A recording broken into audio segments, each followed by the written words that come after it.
Hi, this is Dodger, and you're watching my show. My magic show! No, but for real. And bleaching my hair did not help how white this picture is. All my colorful stuff is back there now. What am I doing with this? Dropping the ball. So for gaming news, first up, a short thing. If you have ever been interested in playing a Civilization game, but either you haven't been sure about it or it's been like a little too pricey for you, it's actually going to be free to play on Steam this weekend. You can just install it, it'll let you play for free until I think 1 p.m. Pacific time on Sunday. So you don't get all of Sunday, but you get a decent amount of the weekend to be able to play it. Excellently, you can also purchase it for 75% off. So if you wind up loving it, then you can be like, I suppose I shall purchase this video game. Dude, I don't know what just drove by, but it was loud as balls. I think that they're doing this special because the expansion is like a little less than a month away. So they're trying to reel people back in, reel in new people, and then give them Gods and Kings. That's the name of the expansion. It's not actual Gods and Kings. That would be a deal. Some of you might have been with me long enough to remember my saying that they were going to be shutting down the Demon's Souls servers eventually. Well, apparently they figured out a way to keep the servers up for as long as possible. Specifically for the foreseeable future. Yeah, they were gonna shut down the servers May 31st, midnight on May 31st. And now it's not an issue. That's awesome. They said originally it didn't seem like it was going to be feasible. They were going to have to make it so that it was entirely offline, but now they're thinking they're going to be able to keep the servers up for quite a while.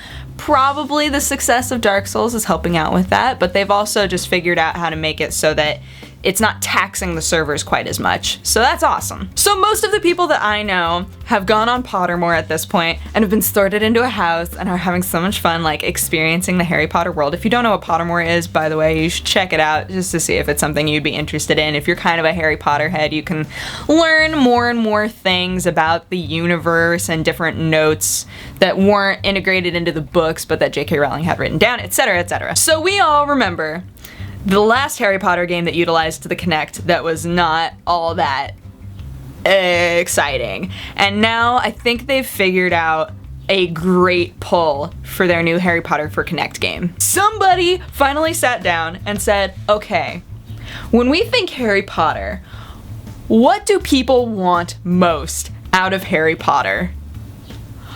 Oh duh, they want to be wizards. So this new Harry Potter for Kinect game is actually going to be able to scan in your face and put it on a little person, and then you'll be able to walk around and like do things that are seen in the book. You can play Quidditch as yourself, you can go to classes and make potions, and you can get sorted into a house and just so many things.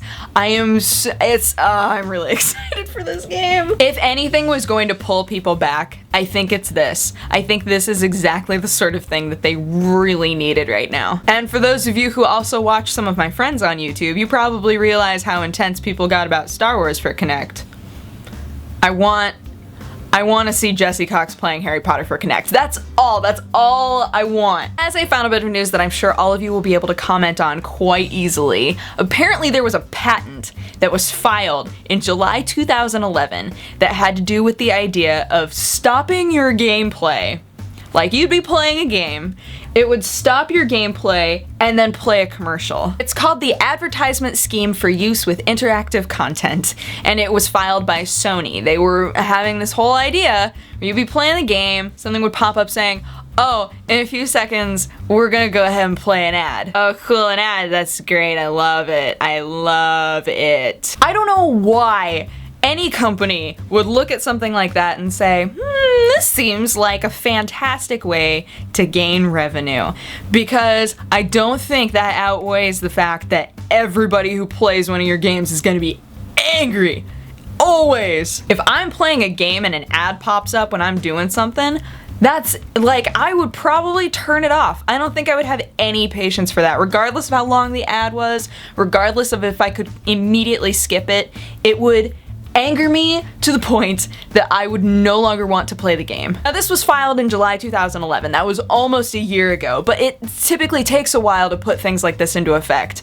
So if it actually comes up, if it becomes a thing, you will remember watching this video and how angry I was, and you will share my fury. You know what? I feel like it's even worthy of my standard rage face.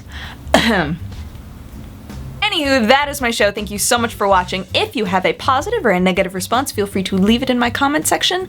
And if you want to have coffee with me, you can click wherever I put the annotation and it'll take you to my other channel. But otherwise, I hope that you guys have an amazing weekend, and I will talk to you again on Monday. Okay, bye-bye. Mwah! I love it.